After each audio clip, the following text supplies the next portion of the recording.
Yes, Faadi TV jimbaniriza kadde kano mwasize mutya muli mutya ngenda kubasaba musubscribing ate munyigene kali jimpere kalaki video no comment section weri awo bakamuntira mu comment section ate osikalenga ofollowing abajita Faadi TV abali Saudi Arabia mbatomedeko abasinziza mu kibuga Riyadh abasinziza mu gwanga erya Oman mbagamba nti muri bakabinyo ensonga za musajja mukwa manyikidwa nga Pastor Mugerwa akosane musajja mukwa manyikidwa nga Godu ndizina kubanga zigwa ebintu bikyalanda ensonga zikyatambula mpula Pastor Tom bagala muri misakolo jukira Pastor Tom ayagala tegeka kollo airstrip onako lwencha kwa kugamba okugalawo omwaka n'abantu be basaba nabo mu church eya mutundwe Christian Fellowship mutundwe Christian Fellowship fellowship just kuita MCF eba mutundwe Christian Fellowship MCFS fellowship mutundwe Christian Fellowship ebandoza MCF MCF abasabirayo ayagala mwaka yabadde ayagala mwaka gugalawo nga ali kololo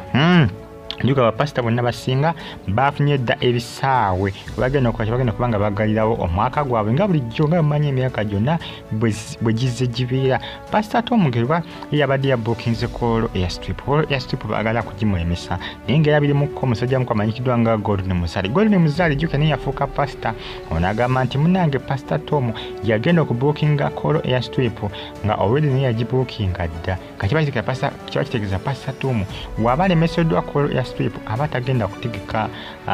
kwa crusade ya 31 abatagenda agitegeka lwensonga ati already yabadde na interest agina muki mukolo ya strip ne kolo strip ate Golden Muzaale alaga nti yali agibookinga era yagenda otegekawo ati abasita basinga beebuuza Golden Muzaale afaaki kubanga bwetegeeza bulungi kitaga nti Pastor Tom Mugerwa yasooka bookinga kolo airstrip naye ate Golden Muzaale agamba nti ye kolo airstrip yagibookinga ddanga n'omwaka gwakatandika gwa 2023 ye nga ye bwagamba wetegeeza information itambula ku social media bwetyo bweraga binagajukira byase kubate gabagamba nti Pastor Tom yali abookinga wankulukuku nga Golden Muzaale yabiteeka ojjuke wankulukuku wagenda kubeera kivulu kyaba alien skin nga asitumulumu onako olw'enkya ku Sunday ekyankwacho festival ati jukira alien skin babookinga nga asitumulumu kakibategeeza nti Golden Muzaale ayagala kulemesa Pastor Tom kollo airstrip ate nga negyamusindika already eriyo kiri ababookinga yodda already abankwacho festival kati akyo kitegeeza nti Pastor Tom ajja kusigalawo musijja nga asigadde mu bbanga akakadde nga atategese kubanga anze bwe netegeeze bulungi musajja mukulu amanyikiddwa nga Golden Muzaale pulaani ze za kulemesa Pastor Tom kuteeka ku crusade omwaka guno ogwa 2023 taagala ategeka ku crusade yonna eggalawo mwaka kyekandoza plani ye ya kumulemesa kutegeka crusade eya 31 abasinga beebuuza naye ani ateekamu Golden Muzaale ensimbi kubanga wetegeeza si yali awo nti alina abagoberezi bangi nnyo mu kyaki ye gy'atambuza Golden si yali awo nti alina abagoberezi bangi nnyo bosobola okwenkanyakanya kuba Pastor Tom Mugerwa naye ani amuteekamu ensimbi ani amusiponsalinga ani amuteekamu akajja ani amuteekamu akasimbi okubanga atambuza plani ze zino zonna ez'okufa okulaba nga akuba Pastor Tom Mugerwa ekigwejjukira ono nga bwe yava n'agamba nti ekimukozesa byonna ayagala vengeance gy'osobola kuyita vengeance yagala kubanga afuna ayagala kuwulira ayagala kukola revenge ku ngeri gye bamuyisamu nti ng'akyakola ku kya Pastor Tom ye nga ye information gyawa nti yagala kwesasuza naye abasinga bagamba nti Golden alabika waliwo amupikamu waliwo akola apike amupikamu era ngo yamutekamu n'ensimbi zino kubanga Golden Muzaale wa Golden Muzaale bwe ayinza kujja ensimbi ezipangisa kollo airstrip walifundako no Pastor Tom Mugerwa naye kati Golden Muzaale yenga ne kyaki gy'alina tenkanakana ya Pastor Tom Mugerwa kijja kityo kubanga asobola okufuna ensimbi ezipangisa kollo airstrip n'agala atagiremesa ono omuntu agiremese Pastor Tom Mugerwa kubanga kiraga nti Pastor Tom Mugerwa yasobola okubamba nga abookinga kolo ya strip. Tulinze tulabe bagenda kusala wani gwe bagenda okugiwa kolo ya strip kubanga essaawa zitereka abantu babiri abagirwanira abaagala okutegeka ojjukira n'olunaku lwanca n'ennaku ziwerera olwanca. Ono omusajja Gordon Muzaale bannange omusajja amufuukira akayinja mu ngato g'amazima amufuukidde ekizibu amufuukidde olunabe jjukira n'omusango gukyaliyo mu kooti tenaba kubanga esalawo oba Pastor Tom Mugerwa gumusinga oba omusajja mukulu Gordon Muzaale byeyogera nti tibyali bituufu. Kooti ekyagwina omusango mu kooti jjukira gutwalayo ng'ayagala kufuna bwenkanya oba si ekyo amulirire kubanga yamuyisa mu ngeri etaali ntuufu yamutyobola mu ngeri y'okumukuba ne bamukutula n'omugongo kubanga yiwe yagenda mu kooti yagamba nti Pastor Tom ne basajja be ab'oku kyaki bamufulumya kipayopayo ne bamukuba ne bakola ki ne bamukutula n'okwagala okumuggyamu omwoyo gwe okumuteekamu omwoyo gwa sitaani muli munda mu mubiri gwe ye ngaaye Gordon Muzaale bw'atyo bwakola ki bw'atyo bwagamba. Tulinze tulabe ani gwe bagenda okuwa kolo eya strip. Tulinze tulabe ani gwe bagenda okugiwa.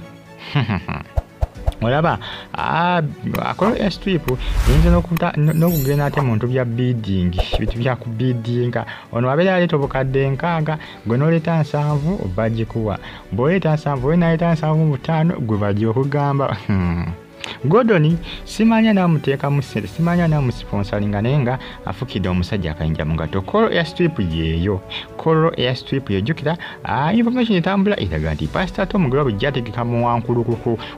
kwalimu nkwakyo festival kyavudde akyusaamu agende kuwa ku kolo ensonga nti yabadde asubira nti kolo twali nomu yakoze ki twali nomu yabadde yagibuukinze naye ate ne Gordon Muzaale ate ne wegamba